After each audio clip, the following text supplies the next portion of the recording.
اتنی بڑی طاقت ختم ہو گئی، اور اس کا کیسے اسباب فراہم کیے گئے؟ ایک طرف کویت کو تھپکی دی گئی، مانگو اس سے اپنے پیسہ، جو تم نے اس کو ایران کے خلاف جنگ لڑتے ہوئے جب اس کی مدد کی تھی، پیسہ مانگو اس سے، تمہارا حق ہے، مانگو۔ اس کا جو تیل ہے چوری کر لو، کیا ہے، سلانٹ ڈرلنگ کر لو۔ اس کی پیٹھ تھپکی گئی، یہ تمہارا جھگڑا آپس کا ہے، ہمارا اس سے کوئی تعلق نہیں ہے، اگر تم اس کو آپس میں سیٹل کرو۔ وہ گلاس بائی اس نے جس طریقے سے کہ صدام کو دھوکہ دے کر، اب یہ وہ دام تھا جس میں صدام بھی پڑا ہے اور یہ کہ کویت بھی پڑا ہے، دونوں اس طریقے سے پڑے ہیں کہ اب اس کے بعد صورتحال جو کچھ ہوئی وہ گویا کہ پھر اس کے بعد اس کا انیویٹیبل، ایک کے بعد دوسرا قدم، دوسرے کے بعد تیسرا قدم جو ہوا ہے، نتیجہ سامنے۔ یہی ہو سکتا ہے کسی طرح کی تھپکی ان کو دی جائے، کسی طرح کی تھپکی کسی اور کو دی جائے، اور کہیں کوئی ایسی سچویشن پیدا کر دی جائے کہ بہرحال یہ بات تو کوئی شخص اندھا ہی ہوگا جو نہ دیکھ رہا ہو۔ عالمی صہیونیت کو اگر کچھ خطرہ ہوا تھا تو عراق سے ہوا تھا، اور اب اگر مسلمانوں میں سے کسی ملک سے کوئی اندیشہ ہو سکتا ہے تو وہ صرف پاکستان۔ ایران کے بارے میں تو محسوس ہو رہا ہے کہ اس نے تو حالات کے رخ کو پہچان کر، اور رفسنجانی صاحب نے جو ہے اپنا قبلہ امریکہ کی طرف درست کر لیا، وہ تو اب اس رخ پر چل رہے ہیں، شاید یہ اپنے تحفظ کے لیے، سیلف ڈیفنس کے لیے کوئی اور چارہ کار نظر نہ آ رہا ہو، اگرچہ وہاں انٹرنلی اس پر بڑا تصادم ہے، اور خمینی صاحب کے صاحبزادے جو احمد خمینی وہ شدید ریزسٹنس جو ہے وہاں پر پیدا کر رہے ہیں کہ یہ امریکہ کی طرف دوبارہ جھکاؤ جو ہے ایران کا وہ نہیں ہونا چاہیے۔ ترکی اس سے پہلے ہی بہت ہی یوں سمجھیے کہ آگے بڑھ کر وہ امریکہ کی جھولی میں ہے اور اسی کے گھڑے کی مچھلی ہے۔ پھر یہ کہ وہاں کوئی ایسا ٹیکنالوجی والا معاملہ جو پاکستان سے خطرہ ہے، یہاں کچھ دیوانے بھی آباد ہیں، فنڈامنٹلسٹ بھی ہیں، پاگل لوگ یہاں پر آباد ہیں ان کے خیال کے مطابق، کچھ جنونی مذہبی بھی یہاں پر موجود ہیں۔ پھر یہ کہ یہاں پر یہ کیپیبلٹی جو ہے، ایٹم بم بنا ہے نہیں بنا ہے یہ تو اللہ ہی جانے، لیکن یہ کہ کیپیبلٹی تو ہے، دنیا کو معلوم ہے، بنا سکتے ہیں۔ لہذا یہ مسئلہ جو ہے اکتوبر کے بارے میں تو ان حلقوں کا جن کا میں نے تذکرہ کیا ہے، ان کی اطلاع یہ ہے کہ ہم ڈیفینیٹلی کہہ سکتے ہیں کہ اکتوبر میں انویژن ہوگا، اور عین ممکن ہے کہ وہ اس سے بھی قریب لا کر اگست تک بھی اس معاملے کو لے۔ اور حالات ابھی آپ نے جو خبر کل سنی ریڈیو پر اور آج اخبار میں بھی آ گئی، کس قدر اہم ثبوت ہے۔ اسرائیلی سیاحوں کا آج کل کشمیر میں کیا کام ہے؟ موت کی وادی میں سیاحت کے لیے کوئی جاتا ہے؟ آج کل تو وہاں ہر طرف موت کا ننگا ناچ ہے، وہاں تو ہر طرف جو ہے بدامنی ہے، ہر طرف کراس فائر ہو رہا ہے، آدمی جو ہے وہاں کا شہری وہ امن میں نہیں ہے کہ پتہ نہیں وہ فوجیوں کی فائر کے زد میں آ جائے یا جو بھی حریت پسند ہے ان کے فائر کے زد میں آ جائے۔ یہ کوئی سیاحت کا دور تو نہیں ہے، لیکن سیاح ہیں، وہ جھیل ڈل میں کون سا ڈول ڈالنے آئے ہیں یہ تو اس کا اندازہ کیا جا سکتا، اسرائیلی سیاح، اور آج وہ جھیل ڈل کے اندر جو ہے وہ اپنا جو مورچہ بنا کر بیٹھے ہوئے، اس سے بھی اندازہ ہو سکتا ہے کہ حالات کیا ہے۔ یہ ہیں حالات ہمارے اندرونی اور بیرونی، اس سے زیادہ وقت نہیں ہے کہ میں تفصیل میں جاؤں۔ اس کا نتیجہ کیا ہے وہ جو میں بیان کر چکا، اللہ کے ساتھ ہم نے کھلا اعلان جنگ کیا ہے، دھڑلے سے کیا ہے، تو آخر اللہ تعالی کا بھی کوئی جوابی جو عمل ہے اس کا بھی کوئی وقت معین ہے، وہ جب شروع ہو جائے تو پھر اس کا روکنے والا کوئی نہیں ہوتا۔ میں آج جب یہ سوچ رہا تھا اچانک میرا ذہن منتقل ہوا سورہ زخرف کی آیت نمبر 55 پر، فَلَمَّا آسَفُونَا انتَقَمْنَا مِنْهُمْ، جب انہوں نے ہمیں غصہ دلایا تو ہم نے ان سے انتقام لیا۔ اللہ تعالیٰ کو بھی غضبناک ہوتا ہے اللہ تعالیٰ۔ ایک حدیث میں بھی یہ لفظ آیا ہے، غضب اللہ تعالیٰ واہتز لہ العرش۔ وہ حدیث کیا ہے؟ اذا مدح الفاسق، جب کسی فاسق کی مدح کی جاتی ہے، اس کی تعریف کی جاتی ہے، فاسق ہے، فاجر ہے، جانتے ہیں، اور پھر پاس نامے پڑھے جا رہے ہیں کھڑے ہو کر ان کے سامنے، اس امید میں کہ کچھ 2-4 لاکھ 10-15 لاکھ ہمیں بھی دے جائے گا۔ اذا مدح الفاسق، جب فاسق کی مدح کی جاتی ہے، غضب اللہ تعالی واہتز لہ العرش، اللہ تعالیٰ غضبناک ہوتا ہے، اور اس درجے غضبناک ہوتا ہے کہ عرش کانپنے لگتا ہے اللہ کے غضب کی وجہ سے۔ اور یہی مضمون اس آیت کا ہے، فَلَمَّا آسَفُونَا انتَقَمْنَا مِنْهُمْ، جب انہوں نے ہمیں غصہ دلا دیا تو ہم نے پھر ان سے انتقام لیا۔ آج ہم اس حد تک پہنچے ہیں۔ اس سے پہلے میں وہ آیات آپ کو سناتا رہا ہوں، سورہ روم کی آیت، ظہر الفساد فی البر والبحر بما کسبت ایدی الناس، لیذیقہم بعض الذی عملوا لعلہم یرجعون۔ یہ بر و بحر میں فساد رونما ہو چکا ہے، بدامنی ہے، فساد ہے، دہشت ہے، خوف ہے۔ اب لباس الجوع والخوف ہمارے اوپر جو ہے مسلط ہو رہا ہے۔ یہ کیوں ہو رہا ہے؟ تاکہ ہم ان کے کچھ کرتوتوں کا انہیں مزہ چکھائیں، لیذیقہم بعض الذی عملوا، تاکہ ہم ذرا مزہ چکھائیں انہیں ان کے کچھ کرتوتوں کا۔ پورے کرتوتوں کا حساب لینے بیٹھ جائیں تو ختم ہی کر دیں ان کو، لیکن بعض الذی عملوا، ان کے کچھ کرتوتوں کا مزہ چکھائیں، لعلہم یرجعون، شاید کہ وہ لوٹ آئے۔ تو لوٹانے کے لیے، جگانے کے لیے، جھنجھوڑنے کے لیے، بیدار کرنے کے لیے بھی عذاب آتے ہیں چھوٹے چھوٹے۔ دوسری وہ آیت بھی میں نے آپ کو بارہا سنائی، اسی کی ہم مضمون آیت ہے، اگلی ہی سورت یوں سمجھیے سورہ روم کی یہ آیت ہے، اس کے بعد سورہ لقمان ہے، پھر سورہ سجدہ ہے، اس کی آیت نمبر 21 ہے، وَلَنُذِيقَنَّهُم مِّنَ الْعَذَابِ الْأَدْنَىٰ دُونَ الْعَذَابِ الْأَكْبَرِ لَعَلَّهُمْ يَرْجِعُونَ۔ ہم انہیں چھوٹے چھوٹے عذابوں کا مزہ چکھائیں گے بڑے عذاب سے پہلے، شاید کہ وہ لوٹ آئے۔ میں یہ سمجھتا ہوں اب یہ چھوٹے چھوٹے عذابوں والی بات نہیں ہے، اب شاید وہ بڑا عذاب، آخری عذاب، وہ شاید اب ہمارے سروں تک پہنچ چکا ہے، مسلط ہو چکا ہے۔ اس کا حل کیا ہے؟ وقت چونکہ کم ہے اور مجھے اپنے اس وقت کے اندر ہی بات مکمل کرنی ہے، میں حل کو آج ذرا ایک دوسرے لفظ سے تعبیر کر رہا ہوں۔ اب حل سیر الی اللہ کا نہیں ہے، فرار الی اللہ کا ہے۔ یہ دو الفاظ ذرا سمجھ لیجئے، اور یہ فرار الی اللہ کا لفظ آیا ہے سورہ زاریات کے آخری رکوع میں، اور اسی کی آیات میں نے آپ کو پڑھ کر سنائی۔ ایک ہے سیر الی اللہ، اللہ کی طرف چلنا، تقرب الی اللہ، اللہ کی طرف قریب ہونا، اللہ سے قرب حاصل کرنا۔ تقرب الی اللہ، سیر الی اللہ، یہ صوفیاء کی اصطلاح ہے۔ تقرب الی اللہ تو حدیث میں بھی آیا ہے، اور سیر الی اللہ، اللہ کی طرف بڑھنا، پیش قدمی کرنا، قریب سے قریب تر ہونا، یہ سیر الی اللہ ہے۔ پھر اگلا مرحلہ ہوتا ہے سیر فی اللہ، پھر اگلا مرحلہ سیر عن اللہ الی اللہ، لیکن یہ تصوف کی اصطلاحات ہے۔ لیکن ان میں کیا ہے؟ تدریج، گویا کہ رفتہ رفتہ انسان ایک تدریج کے ساتھ اللہ کے سے قریب تر ہوتا چلا جائے۔ ایک لفظ فرار، دوڑو اللہ کی طرف۔ اب یہ وقت جو ہے یہ آہستہ سے اور تدریجاً آگے بڑھنے کا نہیں ہے، ففروا الی اللہ، دوڑو اللہ کی جانب، اس لیے کہ وہ خطرہ اس قدر قریب آ چکا ہے کہ اب تو دوڑنے کا وقت ہے، لبکو اور دوڑو اللہ کی جانب، ففروا الی اللہ انی لکم منہ نذیر مبین۔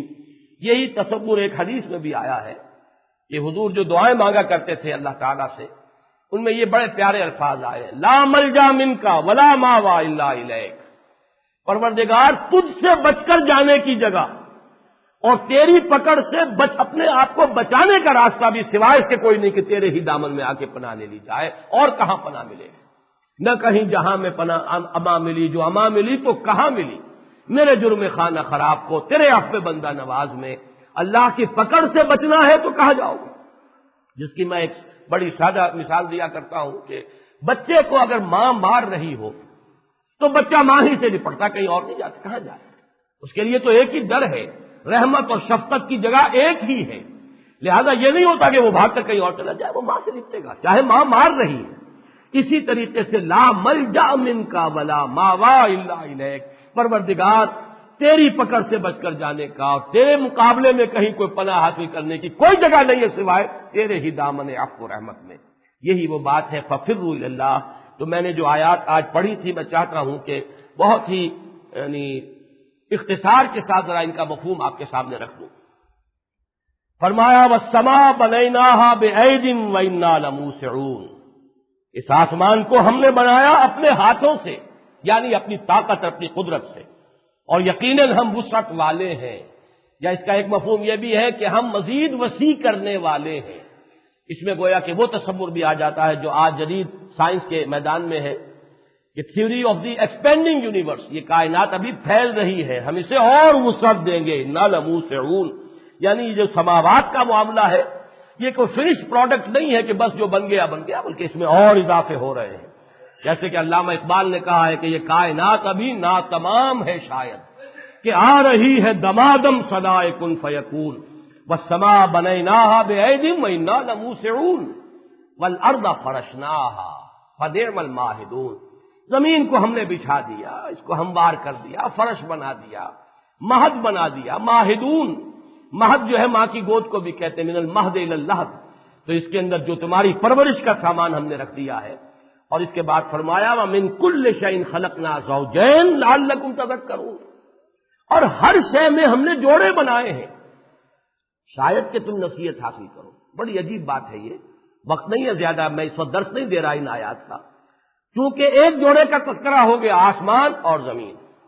آسمان سے بارش نہ برسے تو زمین سے اس کی روئیدگی برآمد نہیں ہوگی، مل کر کام کرتے ہیں یہ جوڑے، لیکن جوڑے ہیں رات اور دن، جیسے کہ ابھی جو ہمارا سلسلہ درس کا چل رہا تھا مسلسل، اس میں سورۃ الشمس میں جوڑے آئے، والشمس وضحاها والقمر اذا تلاها والنهار اذا جلاها والليل اذا يغشاها والسماء وما بناها والارض وما طحاها ونفس وما سواها فالهمها فجورها وتقواها، یہ جوڑے ہیں۔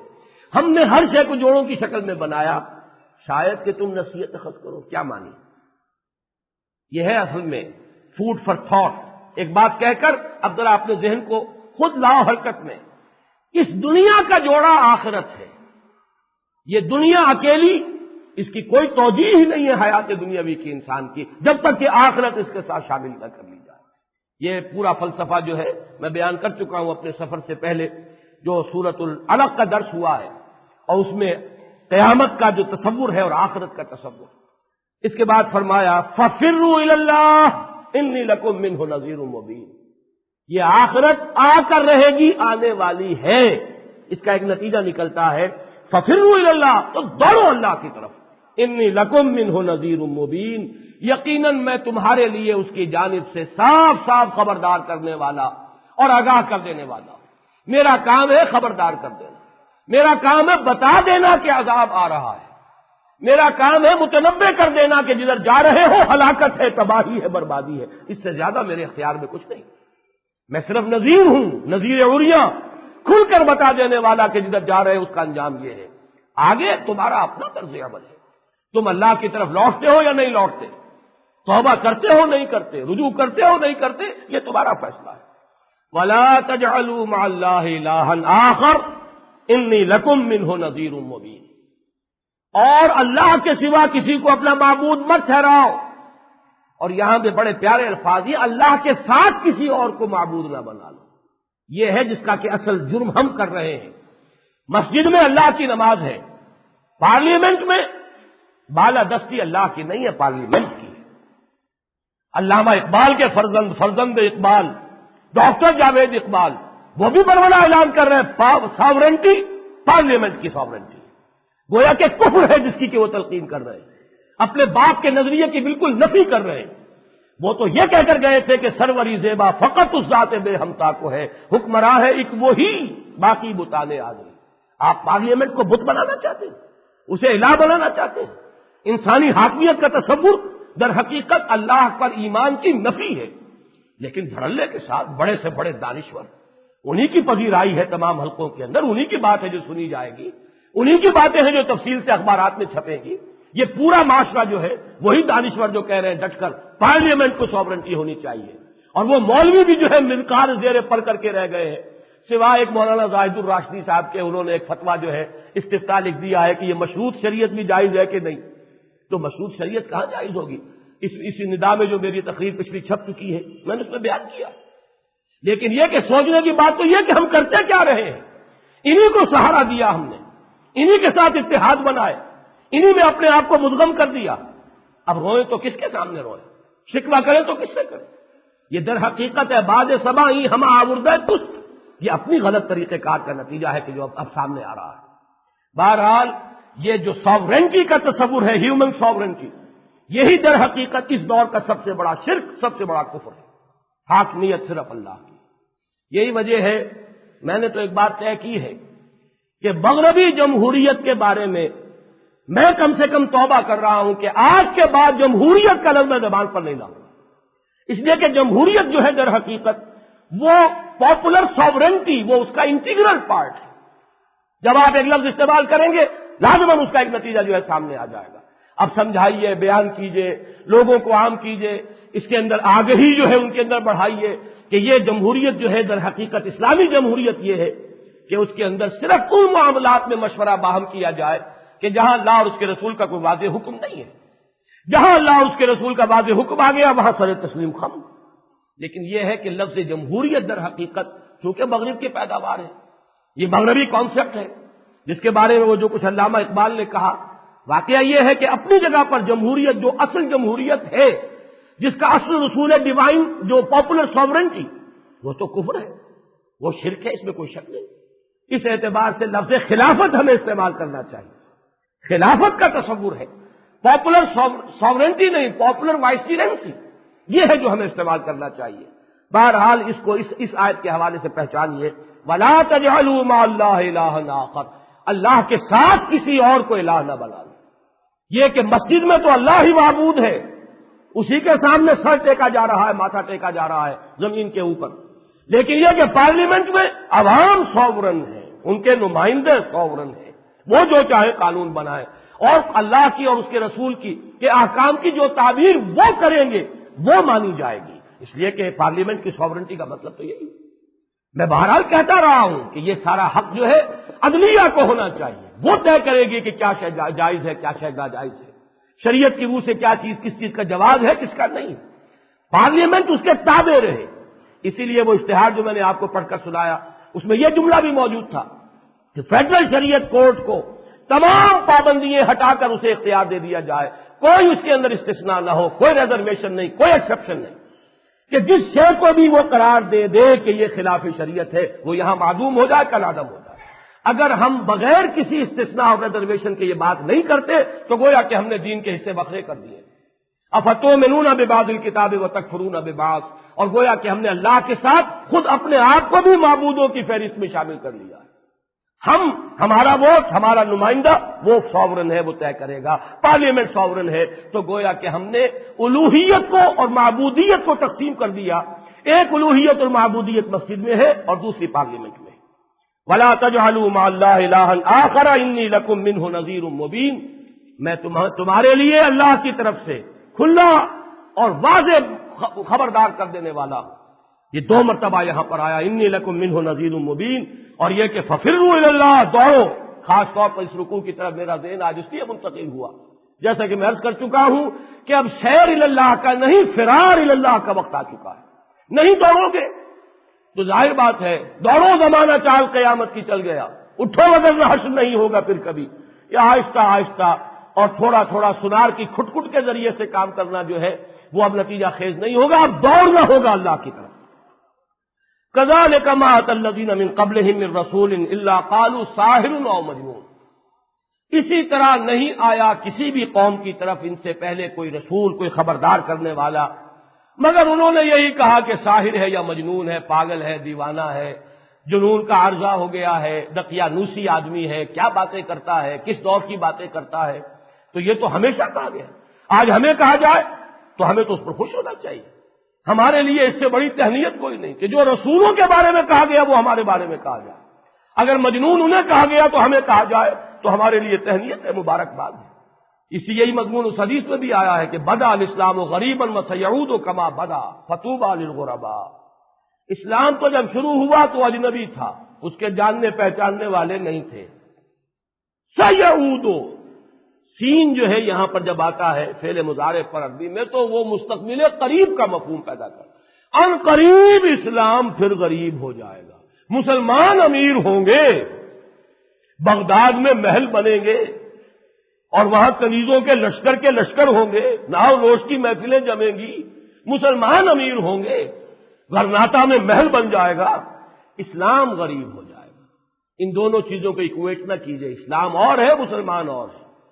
ویسے تو یہ کہ دنیا میں ظاہر بات ہے یہ دو حقیقتیں علیحدہ نہیں کی جا سکتی، لیکن حقیقت کے اعتبار سے دونوں علیحدہ ہیں۔ مسلمان اور ہیں، مسلمان تو پھر بڑے امیر ہوئے، بڑی بڑی سلطنتیں قائم ہوئی، شہنشاہ اکبر ہو یا اور شہنشاہ ہو، ان کی بڑی عظمتیں، لیکن یہ کہ اسلام وہ غریب، اس کا پھر کوئی نہ رہا، کوئی اس کا جاننے پہچاننے والا نہ رہا، کوئی اس کا ہمدرد و غمگسار نہ رہا، سوائے اکا دکا کوئی مجددین آج ہم ان کا نام لیتے ہیں عظمت کے ساتھ۔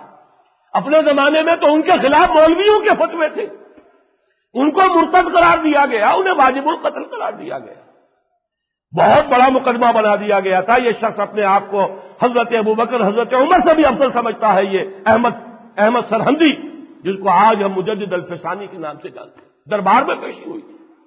ان مولویوں کے سامان کاروبار اور دھندے ہمیشہ یہی رہے، سرکاری درباری مولویوں کا رول ہمیشہ یہی رہا۔ بہرحال حدیث میں آپ کو سنا رہا تھا، بدا الاسلام غریبا وسیعود کما بدا، اسلام کا تو آغاز ہوا تھا تو اس حال میں کہ وہ اجنبی تھا، اس کے جاننے پہچاننے والے ہمدرد و غمگسار کوئی نہ تھے۔ عنقریب پھر اس پر وہی کیفیت طاری ہو جائے گی، پھر جو اسلام کے دامن سے وابستہ رہے اور خود غریب بن جائیں، خود اپنے ماحول میں اجنبی بن جائیں، ان کے لیے تہنیت ہے، ان کے لیے مبارکباد ہے۔ وہی بات یہاں کہی جا رہی ہے، كذلك ما أتى الذين من قبلهم من رسول إلا قالوا شاعر أو مجنون أتواصوا به، کیا انہوں نے باہم میں ایک دوسرے کو یہ وصیت کی ہوئی ہے؟ کیا کوئی وصیت کی گئی تھی کہ جب بھی کوئی حق کی طرف بلانے والا اور خبردار کرنے والا سامنے آئے اسے پاگل ہی کہنا؟ کہیں یہ ان کا باہم گٹھ جوڑ ہوا ہے؟ اتواصوا به بل هم قوم طاغون، حقیقت یہ ہے کہ یہ سب کے سب سرکش لوگ ہیں۔ فتول عنہم، اب یہ ہے میرے لیے ہدایت، آپ کے لیے ہدایت، نبی اکرم صلی اللہ علیہ وسلم کو ہدایت، وہی تو در حقیقت ہمارے لیے ہدایت ہے۔ فتول عنہم، اے نبی آپ ان سے توجہ ہٹا لیجئے، دفع کیجئے ان کو، جدھر یہ جا رہے ہیں جانے دیجئے۔ فما انت بملوم، آپ پر کوئی ملامت نہیں ہوگی، آپ نے اپنا حق ادا کر دیا، آپ کا کام سمجھانا تھا، خبردار کرنا تھا، آپ نے کر دیا، لہذا آپ پر کوئی ملامت نہیں۔ آپ یہ نہ سمجھیے کہ اگر ان پر کوئی عذاب آ گیا تو گویا کہ یہ کوئی آپ کی طرف سے کوتاہی ہوگی، معاذ اللہ، فما انت بملوم، ہرگز آپ پر کوئی ملامت نہیں۔ وذکر فإن الذکریٰ تنفع المؤمنین، اور تذکیر جاری رکھیے، یاد دہانی کراتے رہیے، نصیحت کرتے رہیے، ان کو مفید نہیں ہوگی تو اہل ایمان کو تو فائدہ پہنچائے گی۔ فإن الذکریٰ تنفع المؤمنین، بہرحال جو بھی آپ کے ساتھی جڑے ہیں، آپ کے ساتھ آئے ہیں، آپ کے ساتھ وابستہ ہوئے ہیں، آپ کے دامن سے وابستہ ہوئے ہیں، آپ تذکیر کرتے رہیے۔ چلیے ان میں سے بھی ہو سکتا ہے کسی کے دل میں بات پڑ جائے، نہیں تو آپ ان کو دفع کیجئے۔ اہل ایمان جو آپ کے ساتھی ہیں ان کو تو فائدہ ہوگا، ان کو تو یاد دہانی ہو جائے گی، ان کے تو ایمان کو اور جلا ملے گی۔ وَذَكِّرْ فَإِنَّ الذِّكْرَىٰ تَنفَعُ الْمُؤْمِنِينَ وَمَا خَلَقْتُ الْجِنَّ وَالْإِنسَ إِلَّا لِيَعْبُدُونَ، یہاں پھر وہی تصور آ رہا ہے، حاکمیت انسانی کی نفی۔ میں نے نہیں پیدا کیا ہے جنوں اور انسانوں کو مگر صرف اس لیے کہ میری بندگی کریں۔ حاکمیت اب کہاں رہ گئی؟